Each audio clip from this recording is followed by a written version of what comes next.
Hello,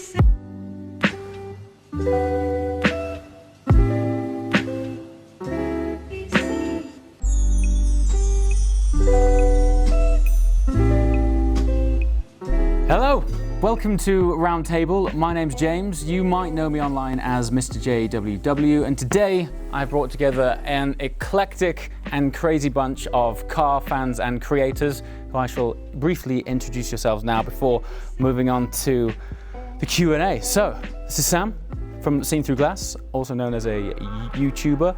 Oskar Bakke, pro photographer. Jon Olsson, pro skier and more recently YouTuber. Seb Delanney, YouTuber.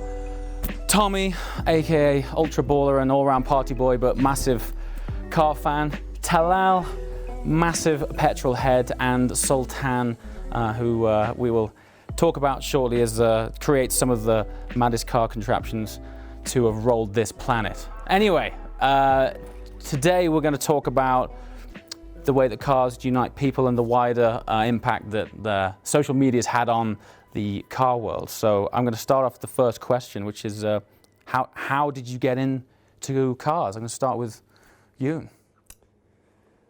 I wanted to be cool. No, but I think when we were going to ski resorts, I skied my whole life, so we went to ski resorts in these crappy Volvos, and going downhill, they're automatics here in Norway, close to where we are. And when you go downhill with an automatic, you can't engine brake, so brakes would overheat, and me, my brother, and my mom would have to walk down. And then I saw the ski team coming by in Audis, and I guess somewhere there, I'm like, cars winning, yeah, and then it went downhill from there. Cool. And since then, I would say your car antics have ramped up and gone crazy. Where would you say is your turning point from going from, okay, I want to up the Volvo game, to building some of the craziest custom cars we've seen online for quite a while? Well, the first car I bought, it was a Mazda B2000 pickup with, it was purple with flames on, so it's the cheapest thing that stood out. And then my next car was like, okay, what's the most amount of horsepower for the least amount of money, which was an 71 Camaro. Blew the engine on the way home and couldn't afford to rebuild in 6 months. And then it just kind of, it went downhill from there. Cool. Oskar, you've gone from enjoying cars to making them look fantastic. Where's the route? I think my first encounter was, I was like 4 years old, and my dad took me to like the biggest car race of the year in Sweden.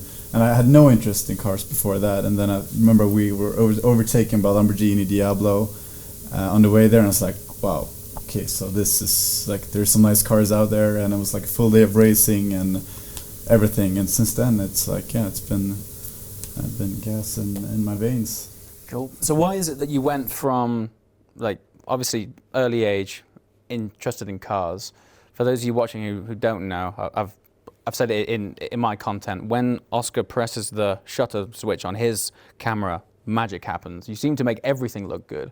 Why do you focus on cars? That's my passion out of it. I think it just came natural. Like whenever I picked up my first camera, it was so natural to start shooting cars. Cool. And yeah, just went downhill from there. Yeah, he met me. Cool. Sam? My passion for cars actually started from my mum. My mum is the car person in my family. Again with Audis, lots of powerful Audis. She drove incredibly fast to the point where she's been banned a couple of times, but we'll keep that under the table for now. And it was a mixture of that and Formula One. I was a Formula One nut, so between watching Michael Schumacher and my mum trying to match the speeds that he was doing on track, the passion for the cars grew. Fantastic. Sultan, am I right in thinking that, strangely enough, you're not actually a massive petrol head? No. But where's the interest in cars? Honestly, I like everything around it. I don't like the actual, like, looking at the cars themselves doesn't really, I don't get that gut reaction that people get when they see, for example, these supercars or hypercars.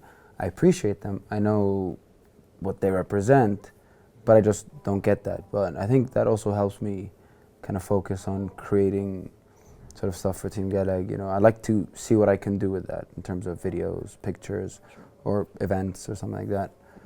So speaking of creating, so This is a guy who says he's not into cars. Can you just briefly run us through some of your project cars over the last few years? Dark Knight Tumbler, which was a massive failure. And then... I mean, subjective, it got some incredible attention. But I think it never worked. Set the foundation for where we are now. Yeah, true, but it also never worked. Actually, it did, because then he actually came up to me on Gumball and he told me, like, I had a cool car, it never worked, call this guy, he'll make it work. So then he introduced me to Leif, and kind of things spiraled out of control from there. Yeah. But yeah, I mean, if I was sensible, if I was a car guy, I wouldn't have tried to build something like that. For sure. I think that's why, I mean, your contribution to certainly our world, but definitely the wider car world has had, I think, more of an impact than we probably realize. Like when we go back off these trips and look back through all of the social content, the fact that we have a carbon fiber Batmobile in existence is as a result of you, strangely, not liking cars. It's mad, right?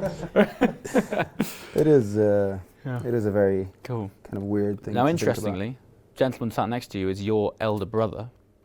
Why is it that you're so diehard into cars, but your brother's not? Well, maybe it's because when I was really young, he was, I mean, this guy didn't even exist. You know, he wasn't. My father was, at that point in life, he was a car fanatic. And I grew up just, you know, waking up and seeing the most incredible creations in the garage, you know, in our home. And, you know, that got me interested into in cars and in the car world. And you know, it just grew from there. Sadly, you know, when he came along, you know, my father had moved on to more, you know, sensible things. So he didn't get to experience that. But you know, I saw the most incredible cars, you know, iconic cars today pass through our home. You know, Lamborghini Countachs, you know, Aston Martin Lagondas, and iconic cars. So yeah, I was hooked, you know. Cool. And I'm here now. The rest is history. The rest is history. Cool. Carrying on the, yeah. Mr. Miami. Yes, What's sir. up, man? All is How good, far back man. does this go? Oh, this goes back far. This goes back a while? Yeah, similar to Lal over here. Cool. In the Miami Vice fashion, we always had a driveway full of pretty loud and crazy cars. And I think as early as I can remember, I used to sit on my father's lap and pretend I was driving. And it started there, evolved into rallies. I raced Ferrari Challenge last year. Awesome. I'm testing the new 48 this year, and yeah. It's just in you. It's just, as he says, gasoline in my veins. Yeah, man. Do you think being in Miami, because Miami car culture's nuts, right? Yes. Do you think that has also had an impact? I think correct. I think it's a city where nobody does any walking. It's a lot of driving. I think even going to the supermarket, which could be 5 blocks down the street, if you say I'm going to walk there, someone's going to look at you like you have 3 heads. So it's that kind of a culture. So that definitely had a big impact on my whole, I guess, obsession and fascination with cars. Cool. Speaking of environment, grew up in Monte Carlo. Yeah. I mean, supercar capital of Yeah. Europe, Yeah. potentially. Exactly. Am I right in thinking that's where it's come from, or is there? No, that is. I mean, something similar else? to you, and it was sort of. I would see all these cars driving past all the time, and I just thought, I want that. That is so cool. I want to be able to do that one day. But also, my grandfather was a huge petrol head, so he always had car magazines around, and basically only car magazines. So when I went for Christmas or whatever to stay with my grandparents, all I could read were these car magazines. So I started reading this, and then I got really into it, and then went home, and I would see some of these cars, and I was just like, that is the coolest thing ever. Like, I want to be able to be that guy. You know, you'd see them roll up to a restaurant and get out, and I was just like, you are a legend. And so, yeah, since then, I've always wanted to do it. Super cool. Well, yeah, I mean, speaking for myself, it's a very similar story. It's interesting how it is. It's normally, there's a very early connection with cars, but for me, it's been family. My dad raced Formula Ford. My uncle is still, to this day, he's an Aston Martin specialist, so he restores classic Astons. And my granddad was a classic car salesman, so I think there was no avoiding that. And then my household as well, it never had on any ball sports. It was always cars. It was always racing. Like I grew up with the sound of F1 in my house. So I just think from day one, I was destined to sort of go that way. So cool. So what's quite unique about this table is the majority of us are what I would categorize as creators, be it film, YouTube, photography, and I think we're in an interesting place to talk about how sort of social media and this new wave of content creation has affected the car world. I mean, you know, your cars, when you upload them online, basically break the internet. How has it like evolved and changed since you started on these project cars? Well, the man across made things tougher, coming up with Batmobiles, making everything else seem normal. Yeah. I'd say, I mean, there's a lot of differences, but I'd say one big difference is that when I used to do cars 7, 8, 9 years ago, you had to rely on whatever media response you got from other people. So then your whole release plan was kind of based on what other people would write about it. Whereas I'm still bad at realizing this now, but now you can do it in a different way because you actually have the channel. Sure. So that's one aspect that's different. But then, I mean, with social media becoming as big as it is, I think there's so many people that wants a space in that. And so many people are willing to go the extra mile. I mean, if you look at the amount of wide-body Lambos now compared to 3 years ago, I think without social media that wouldn't exist. So that makes it a lot more difficult to do anything that stands out.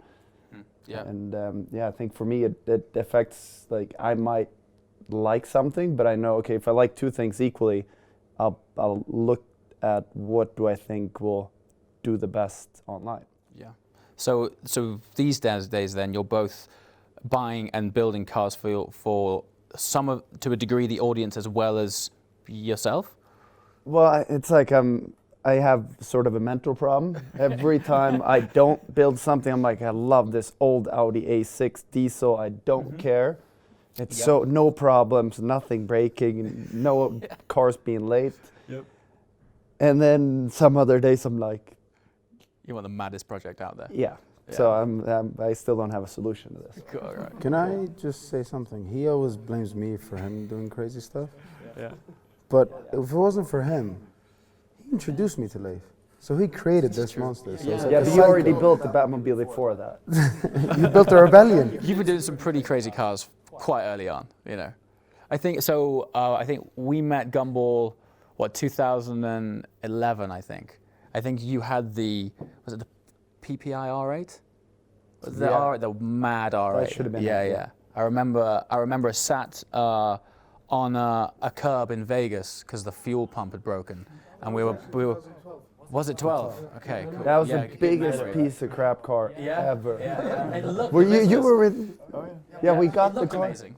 Yeah, but you couldn't go past 100 kilometers per hour, and body panels were duct taped to the chassis when we got So it. things have evolved, you know. Yeah.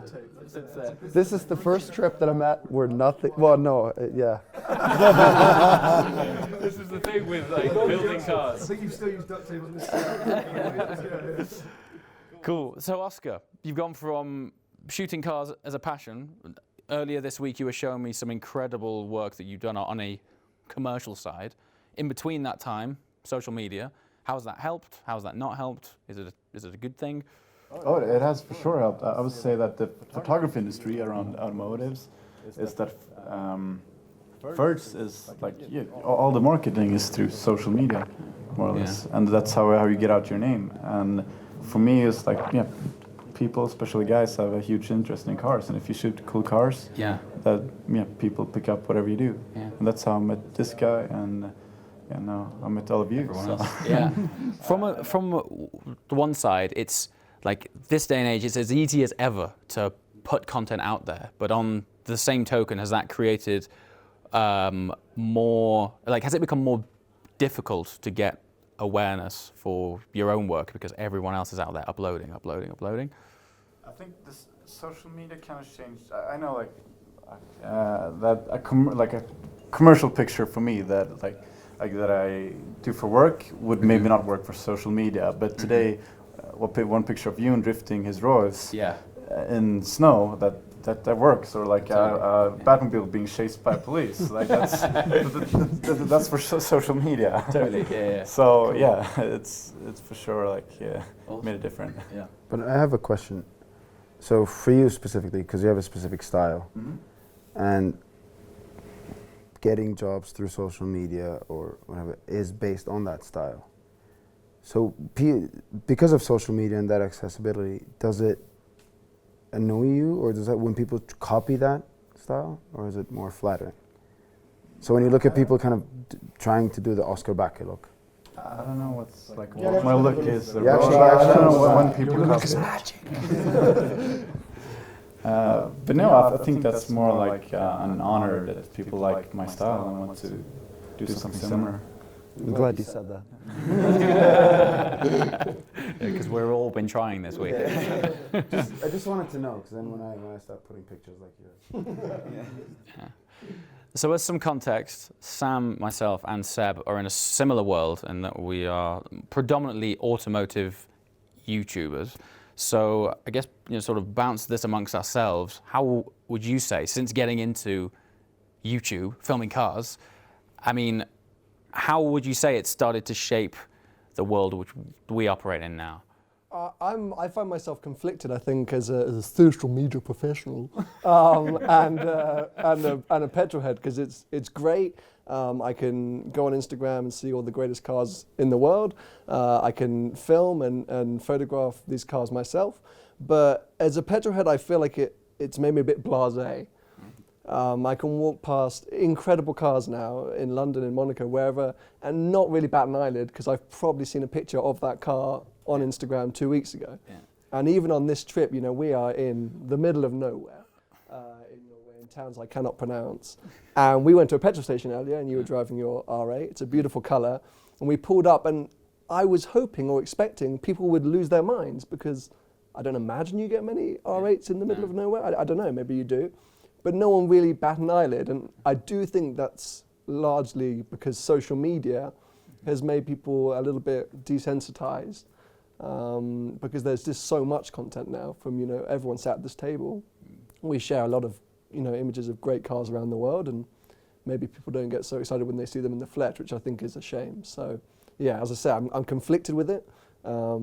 It's my business, so I have to enjoy it at the same time. But I wish people had still got the excitement from seeing cars in the flesh that I used to when I was growing up. I think on the flip side of that, though, what's so cool about social media now is I think we all started, us three started doing these videos to share sort of our passion, share what we love with people that couldn't necessarily, who are in little villages like this. And to be able to do that so easily now and go on these adventures and be like, look, you know what, you can escape what you're doing, come with us, come on this adventure, see these cars you wouldn't normally be able to see. That's why I started making videos, because a lot of my friends or my family who lived in the UK could never see the cars I used to see in Monaco. So I'd upload them just to show them, this is what it's like, this is what it's like moving, because you can buy in a magazine, but it's different to hear it, to see someone's reaction when driving it. And now what's really cool is you can, show these people who live anywhere all over the world. As long as they have an internet connection, you can actually experience this car, come along with me and see what it's like to be a petrol head. People who started off not necessarily having access to these cars. Like, we're one of you, we've managed to have access to these cars now, and this is what it feels like. And that's the greatest thing, I think, in the world for us, because now when we meet people, they're like, wow, they know all about this car. They kind of have a feeling of what it's like, and we can be like, wow, we actually translated that towards you, even though you live in Storchfell. Oh yeah. A question for you then, James. Yeah. When you travel around, because like most of us, we get to travel a lot, and you meet people, do you think you've set some kind of car trends? For example, your 675 LT, very popular online.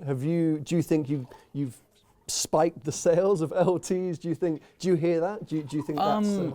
I think I speak for all of us when I've definitely seen in the comment section, and people send me texts, but in DMs saying I was gonna buy this car. It was between a GT3 and an R8, and I ended up literally buying a GT3 as a result of seeing your content. And Do you forward that to Porsche and ask for commission? oh, totally, yeah. I forwarded that on. But the funny thing is, I never go out to influence anything. I purely just share how that car has affected me. So if the emotions when I'm behind a different wheel come across differently, that's just the reality, I guess, of how that car affected me. And if that rubs off on other people who are actually going to part with cash, then cool. But from my side, what's been interesting, I've been doing YouTube for only just over 2 years now. When I was working with brands or trying to work with brands, even up 18 months back, they were almost like didn't get it. They were just like, what is this? What do you mean? And they sort of saw us as like kids running around with cameras. 18 months later, yeah, with the exception of Seb. 18 months later, I find that they're now calling us because it's like they're beginning to wake up to this world, And so I think it's a case of just it's this next wave, and the industry itself is starting to get on board, and that obviously makes our lives much easier. So I can say, hey, can I borrow an R8 and slide it around an ice track? It's great. So this side of the table, not as much from the content side of things, but social media in cars. Does it drive you when it comes to building cars? I think it's, well, for me specifically, the Batmobile. It comes from me being a complete Batman fanatic. I mean, you can ask him. Really?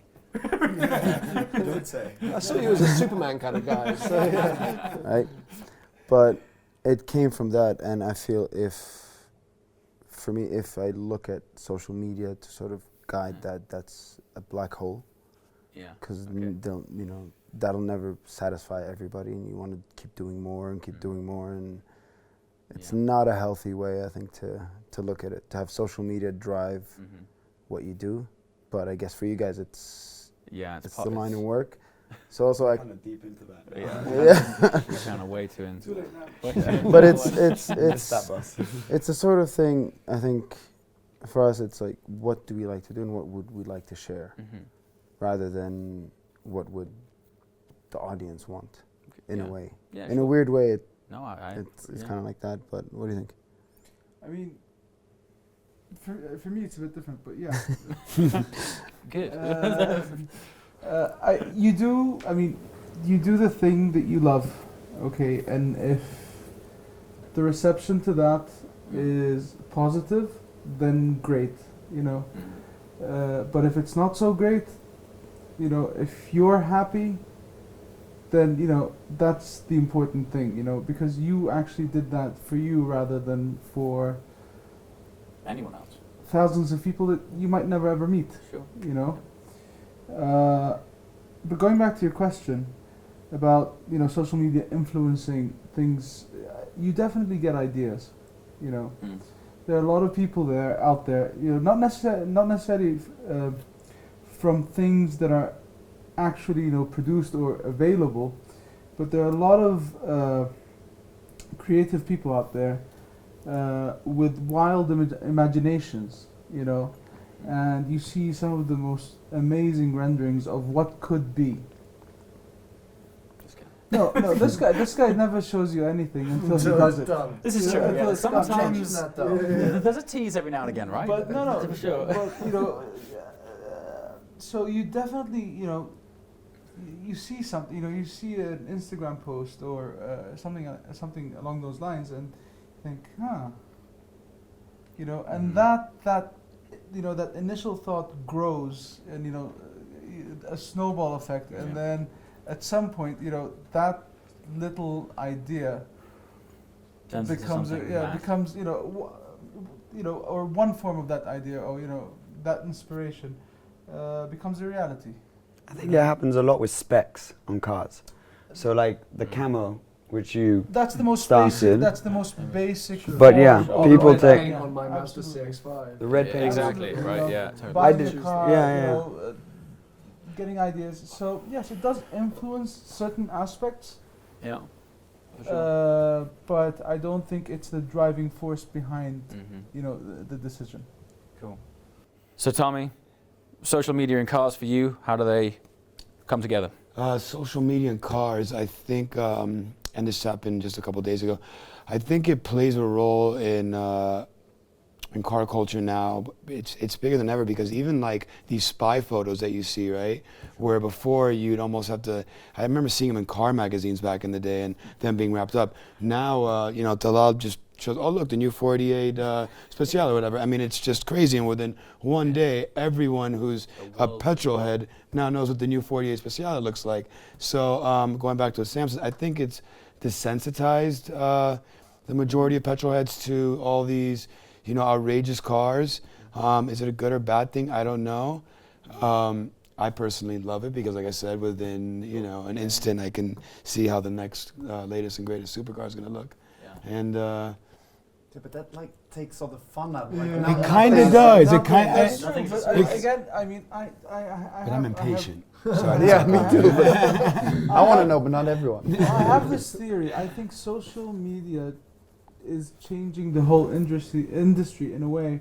You know, if you go back a few years, you know, cars didn't change for quite a while. So I mean, you bring out a new model, and that was the model for 7, 8, 10 years. You know. Yeah, I mean, Lamborghini had the. But now the speed, right? you know, the speed of information, I think, has totally changed the market, and that is, in my opinion, forcing manufacturers to speed up the lifespans or speed up speed up the development of new models. It's like, you know, they're coming out left, right, and center from everywhere. And how they launched them. I Absolutely. mean, you know, before it was a ton of, you know, private viewings for potential buyers, and then it would be a big motor show and the big unveil, and everyone went wow. And a few months later, they were in the magazines. Whilst now, a lot of manufacturers are releasing cars on social media. Before, you know, look at that ghastly McLaren Senna, Yeah. and you know there was all the initial launch pictures were from Shmi 150 in a room on Instagram. That was the official launch pictures, and McLaren didn't even, you know, blink an eye. Yeah, that same night, you know, everyone saw it for the first time. You know, whether you were at MTC or, you know, in India or, it didn't matter. Or whatever, the car was there. everyone saw it the same moment. You know, and they're not scared of unofficial pictures. You know, No. that was the thing as well. No. Like the spy shot we saw of the 488. It's a totally unofficial picture. None of us actually know if that's the real deal or a great Photoshop. Yeah. Maybe Oscar, you can let us know how. but you know, we all believe that it is, and Ferrari, you know, aren't that bothered about denying it or saying it's right. Yeah. No, but that, you know, that goes, you know, any talk about Ferrari or any manufacturer for that matter is a good thing. You know, they want that, whether it's the real car or not the real car or whatever. The fact that you're talking about Ferrari, you know, is what they're looking. Yeah, exactly what they're looking for. So, yeah. But the Senna launch can't have been good. But like Terrible. That could have been good for it. Yeah, They probably that really. maybe McLaren was using it as a test to see how it, you know, would be perceived, and now they're kind of like, oh well, let's go back and tweak it just a bit. The social media marketing. I got this guy. Let it go. Whatever the manufacturing, whatever the car, you know, I think all the people on this table, you know, how many? 8, 7, 1, 2, 3, 4, 6, 7, 8. Okay, never mind. So the 8 people on this table, you know, I guarantee you we don't agree on every single car. Okay, so you know whether you like the Senna or not.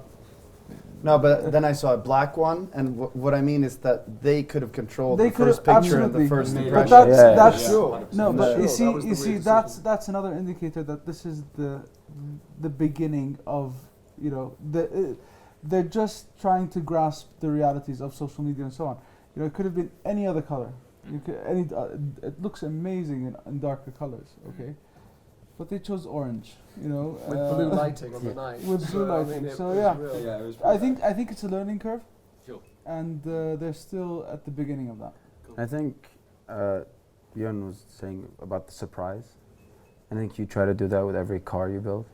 Well, You try to not show anything and then just one big sort of reveal. we had, I think we were going to Aura to shoot a Lambo, put it in a garage, hit it like really good, and then this one photographer like went into every garage in Aura until they found it, took like the worst photos I've ever seen, and that was the thing that showed up in Google for the next 3 months. So from that moment on, I'm like, first pictures, if I can control that, you can really, like with the Senna, if you would have had a good angle with a good color, you would have controlled the first impression, which is always nicer. Because people saying good things is better than bad things. So after that, having the first pictures is smart, I think. Definitely. Having Oscar's pictures. Definitely Oscar, but it reminds me what we did with the Batmobile. When that was cool. Operation That was cool. Gotham, whatever. that was literally, honestly, you know, we had to keep it a secret. We wanted to keep it a secret, and it was the most fun I've had. Using social media, sort of manipulating social media, just having fun with it. So I remember we were legendary Yugos. So I remember I was speaking to him, like, people are asking us what we're doing for Gumball that year, and if we don't say anything, people will assume something's coming. So let's announce something. And then I wanted to announce like a Toyota Camry, something that's completely like unremarkable when it comes to Gumball. It could be actually something different, but my brother found it's the actually been done. Really? Yeah, I think. But that's a different story. Yeah. It's a long story. So I remember he found the Yugos, and he's like, "This is what we'll announce." I'm like, okay, voted one of the top 10 worst cars. Interesting, people will buy that. And then I went on YouTube, and the library of 80s American Yugo commercials that we found were gold. So we downloaded all of them. That was awesome. And proceeded for months to keep posting them, to the point where you post so much that people start to believe it. I started believing. I started worrying so much, we went out and bought 2 Yugos. And they're from Slovenia. We now own 2 Yugos. But also came to a point where people started getting behind the idea and started loving it. And we're like, I'm telling you, like, what if we actually revealed the Batmobile and people are disappointed that we're not using the And there was, the funny thing is, there were some people that were disappointed. There were. But that was honestly one of the most fun experiences when we drove the Yugos that I've ever had in a car. It was. We tied them together and we drove them. We bumped back into them. And my chair, as I was driving, just went down, so I was lying down. You had to push the car in traffic and jump into it. Yeah. And I was surprised. One thing I was surprised in how we managed to keep it a secret, because the Batmobile is wide and massive. I'm like, how people didn't photograph that. No, it almost didn't work. So it leaked. The shipper, no, it didn't leak. No. The shipper, not knowing about our, master plan, that's right. took pictures and posted it on their Facebook page. Right. And then heart attack. Instant heart attack on the. So calling and Actually, that was James had a leak in his video because we had the AMG. So James was filming the Yugos, and people managed to capture like one of an angle of the AMG, and literally all his comments. There's an AMG at the back. There's a comment. There's something at the back. So I literally that day I'm like, James, what the hell did he do? So with the Batmobile, we were trying to pull Jon Olsson. Yeah. But we had to go really far to pull a Jon Olsson. Jon just goes quiet, doesn't mention it. But it's an amazing. Bam, and then bam. Us, we have to actually actively work really hard to do. But it's an amazing insight into audience manipulation, I think. Because to touch on social media in the car world, as you say, you actually managed to create a real hype around a car that people had forgotten and hated for years, and people now suddenly really wanted you to be doing Gumball in, and that's purely, I guess, your brand power, but also the beauty of social media, that you really can create a passion about something that wasn't there before. And also a part of it in my head was like, I want to lower people's expectations so much that once you announce that, but that sort of backfired a little. People love the Yugos. So, moving on. Talal said something interesting earlier, which I want to touch on. I don't want to go too far from the car thing, but often when myself and Sam and Seb have done Q&As in the past, we often have people talking about, not without getting too deep, kind of life advice, really. Now, Talal said something pretty sort of poignant, that is, if you're doing something you love and people enjoy it, if you have the sort of luck and fortune to be able to pursue that, awesome. I think one of the most prolific examples of that is Yoon. You going from freestyle skier to full-time YouTuber and random project extraordinaire. Talk about, but like life pivot? What was it that made you think, right, this is a new chapter, I'm starting something new? You know, like the insight into that and how it's gone. I've been trying to figure stuff out lately, which I haven't done, but I think everything that I've done until now is 100% based on insecurity about the future. Okay. So if I'm skiing, I was like, what if I break my leg? Well, if I do a blog and a vlog and an Instagram, then if I break my leg, I still have this. Mm-hmm. And then things just kind of took off. So it was more, everything is based on trying to make sure that whatever it is that I'm trying to do, that there's a safe backup plan. Or Okay, cool. And it was, and you decided to go down the full social media thing. Like, why was it that you went to YouTube, for example, and didn't say, you know, start, I don't know, selling skis or something? No, but we did like YouTube videos back in 2007. When I was born.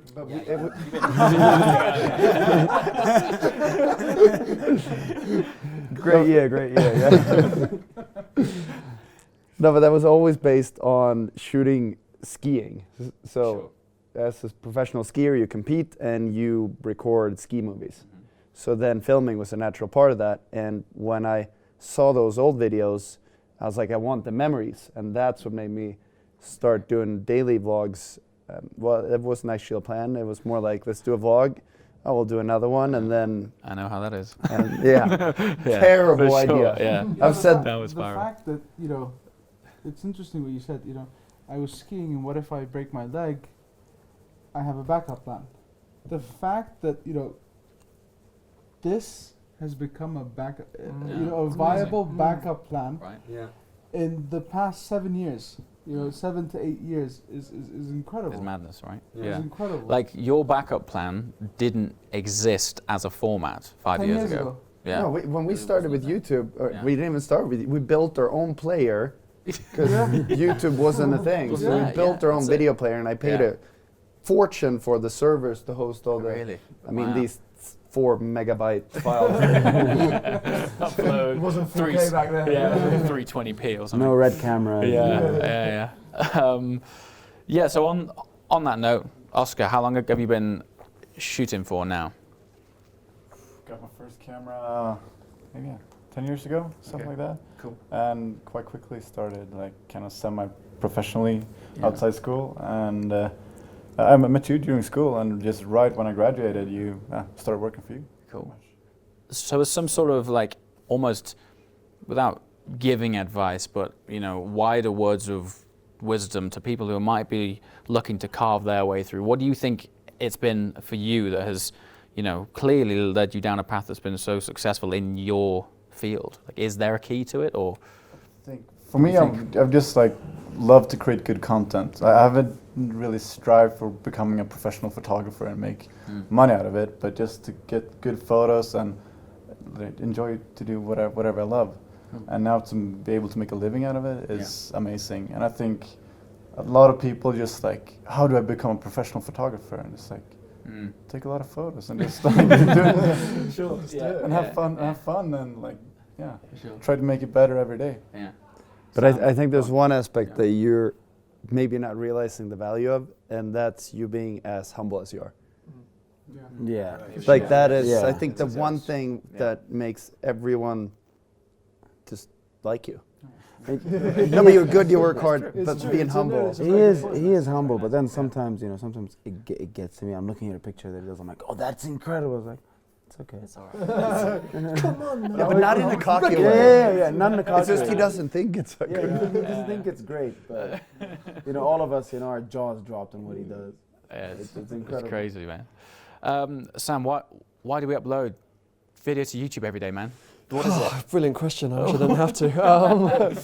I think for me, the only important thing that I say, you know, when people ask me personally about my story is that I think it took me a while to figure out what I wanted to do. I think we're very lucky that around this table we all get to at least do things that we're passionate about, whether it's work or play.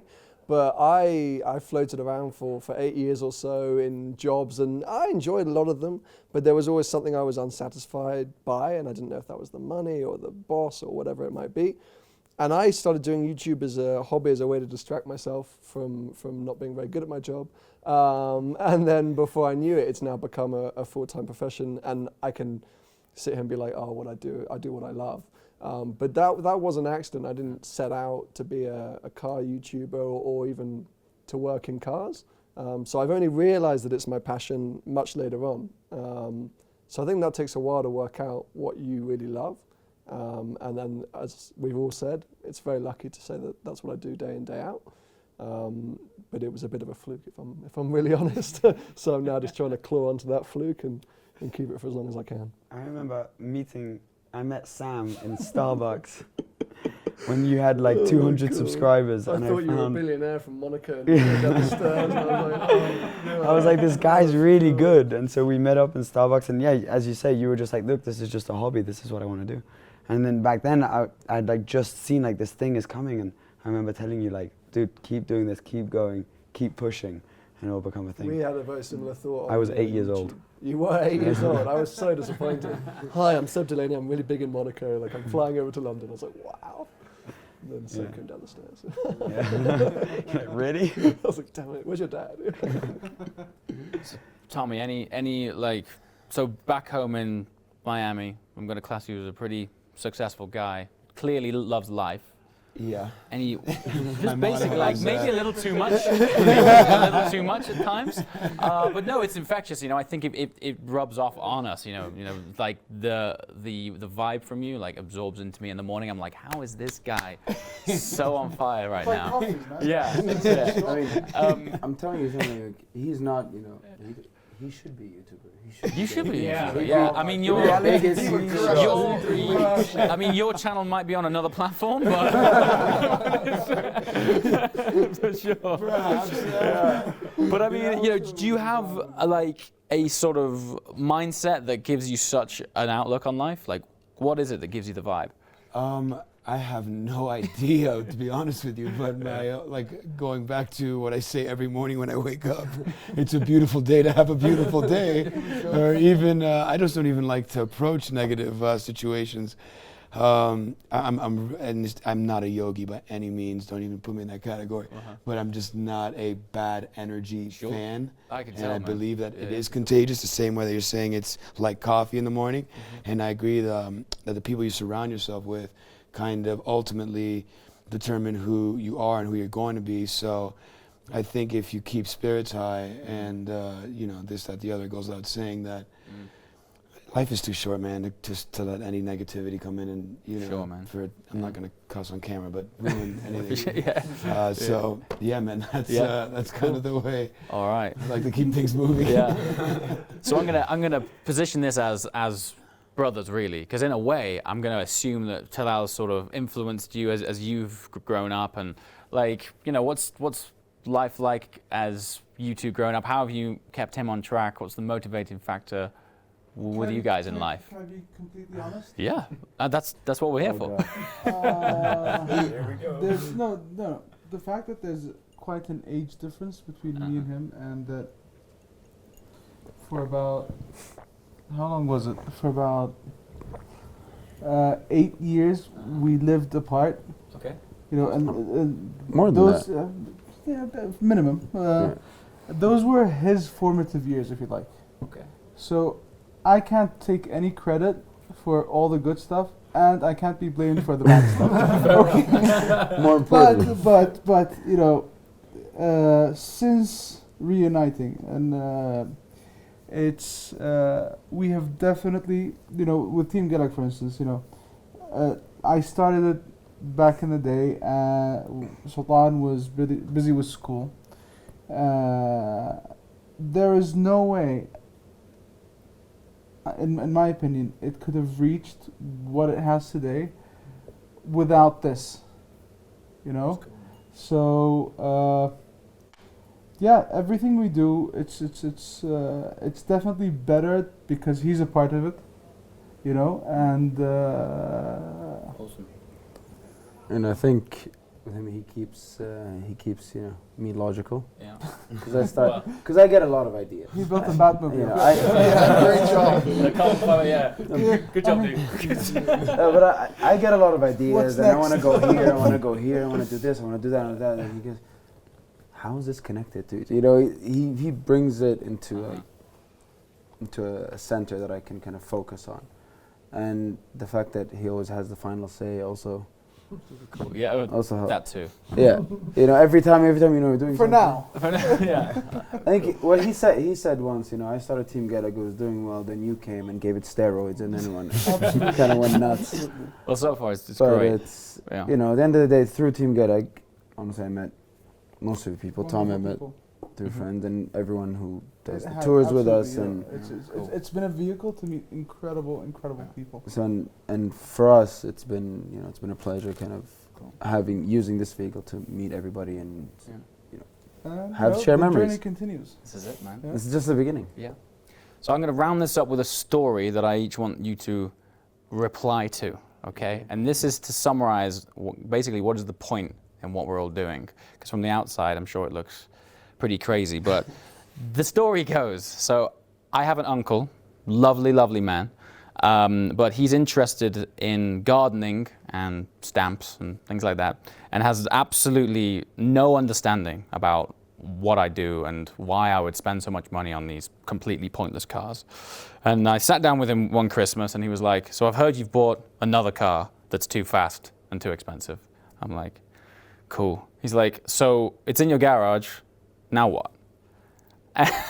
And all of the things that ran through my head in that moment was such an attack on my brain that I almost stumbled to begin to say, "Now what?" And I was so frustrated with myself because I did such a bad job of conveying why we drive, like why we do what we do, that I felt compelled to like go away and write a blog post about it or something. But anyway, I didn't, and now I'm quite happy because I've saved it for this forum. So, Yoon, what is it? Why are we so mad about this crazy car world that we're in? Well, if you say that the car is now in the garage, the only thing I'm thinking is, what do I buy and build next? To me, the building part, like either you have a track car that's built for the track and it's not street legal, that's great for that, or you build something because of the process, the ideas, and try to figure it out, and once it's there, it's like, oh, it's really annoying. So, yeah. Maybe not the car fanatic kind of answer, but I like the creating part maybe more than the car part. So once you've built your car and you go out and drive it, you're already thinking, now what? What next? Yeah, usually when it's finished, it's like, damn it. Well, actually, you said something interesting in one of your latest vlogs that I guess I'm almost going to summarize this inadvertently, but I think you said something along the lines of, it's just great cars with great friends in great countries, and that's all it is. I think that kind of like summarized it, but yeah, I mean, this trip is... You like building stuff too? Yeah, no, the car I like the building, but here I could be like the Evo 2 that I drove today. Yeah. I would have had just as much fun on this trip in that as a Rolls. Yeah. So it's the trip thing can be in whatever. Yeah. Although the Rolls is nice. Yeah. Yeah. And then the building part, it's like two kind of disconnected things, I guess. All right, cool. Oscar, what are cars to you? Is it purely a device of A to B, or? No. Not at all. Otherwise, the door's over there. No, but firstly the aesthetics look, and then just like the pure mechanics behind it, and the speed, acceleration, all of that is amazing. And then, but it comes so much more with it, like just the community around it, and all of it, and just I think road trips itself is like the best way how to like 100%. Have a great trip. Yeah. And that's how I like usually spend all my vacations. Yeah. Just like, so where should we drive next? Yeah, brilliant, man. Sam, why do we drive? I think Oscar hit the nail on the head. It's a community thing for me. I think the cars are brilliant, but the people are what make it special. Because I've done a million trips and everything from a really crappy old VW Golf through to the silly stuff that we drive today, and it's always the memories of the laughs and the jokes, the people you meet, that I think make it really special. because yeah, I say the cars are just a tool and an asset, and we're lucky that we get to hang around with some pretty cool ones. But as you mentioned with the Yugos, I know you guys have, like, those are some of the most special memories you have in cars, and fundamentally they're pretty awful. So they don't seem to make a huge difference as long as you're with people. And something my girlfriend hates but I love is that I feel like us petrolheads can kind of sense each other in like a really weird, creepy way. You know, and in a dinner party, wherever you might be, if you can find that other petrolhead, you're done. That's your night sorted. You can talk for hours and not talk to anyone else or have to talk to anyone else. And I think that's a beautiful thing that you don't always see in other communities. Car culture for a non-car guy? Well, for me, I feel like I've been sort of thrust into this more than anything. I chose it, I'm not gonna lie, but like I didn't realize how encompassing it will become. I didn't realize how, you know, big of a deal it would be in my life going into it. I just thought, you know, just do one road trip and then. Sure. But for me, it's a way to meet people. Yeah. It's a way to go to new places, meet people, and have unique experiences. So a car is essentially a vehicle. Yeah. For me. So. Yeah, for sure. Cars, life. You know, this is going to sound like a cliche, but it's the journey. Yeah. You know, it is absolutely about the journey. You know, places you go, people you meet, things you experience. You know, through that vehicle. You know, whether it's, you know, an old car, a new car, a fast car, a slow car, it's a vehicle. It's not about A to B. It's everything in the middle. 100%. So you know, and that's what, you know, that's what you use to go through that journey. Yeah, for sure. Tell me. Oh, the places you go, the things you see. I think Dr. Seuss said that. No, it's funny. You know, we were talking about earlier. I think it started off as a fascination as a kid, and then it just became life. And then that sounds weird, but. Like, just take the fact, like, I just started, you know, racing a few years ago, and then it became a thing I would do every other weekend, or actually it started probably once every other month, and now it's, when's my next test day? You know, when is the next time I'm going to get back on the track? Or when is the next rally? Or when is the next? And it's, so I think it's what he's saying. It's not just, you know, getting from A to B. There's so much more that goes with that. And it really is. It's a culture. It's like what Sam said. It's almost like you can sniff them out in a room full of people. Yeah, totally. You know what I mean? And instantly, instantly, you know, spark a road trip sweat. Yeah. And you know, that'll spiral into, you know, some whole long-winded thing about the next upcoming whatever. But you understand what I'm saying? It's become a correct. I think it's a lifestyle more, and I think it's bigger now more than ever. Totally. Yeah. Sure, man. Cars in your life? How's it influenced your life, man? In so many ways, but I think it's so hard to explain why we do this, why we put so much time, effort, and money into organizing trips like this or building cars.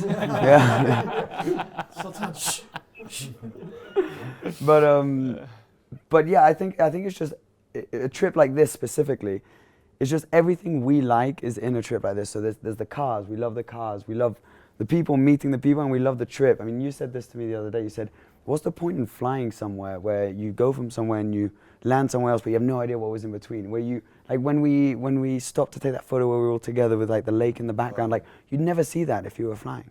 So to be able to go to see everything in between, like you said, is the most amazing thing. And it's just, there's no way of describing it exactly, but it's just everything we love comes together, and for some reason that makes us just do the craziest stuff and want to organize all of this stuff. But yeah, there's no way of explaining it properly apart from just, it's nice. Awesome.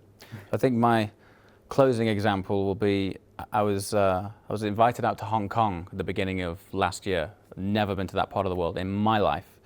I put out an Instagram post saying where the supercars hiding in Hong Kong. And when I landed, I had people waiting for me at the airport with supercars. Never met these people in my life. And I had an entire week's worth of content with the car culture of Hong Kong. And I didn't pay for a meal that week. It was insane. And I think, you know, our friend across the pond who runs a YouTube channel called Alejandro. He often says cars unite people, and I'm really annoyed at him for taking that catchphrase because it's so true. So yeah, I think for me, obviously, journey's a huge part of it, but what's going on right now, this for me is everything. We could have done this in Yugos and Skodas, and we'd still be here saying, well, how amazing this journey was, and yeah, Be careful what you wish. yeah, well, volume 3. And on that note, yeah, guys, hopefully this is going to be the first of many. Comments below, let us know what you think. Format changes if you want to see. Yeah, subscribe. Yeah, you know, please let us know. Hopefully we'll do this more. Yeah, click the bell for the alerts. Yeah, just make sure you get a barrage of updates and notifications pushed to you as soon as these things go live. But yeah, that's it, man. So yeah, thank you to everyone. This trip's been fantastic, and we'll be back to you soon. Ciao.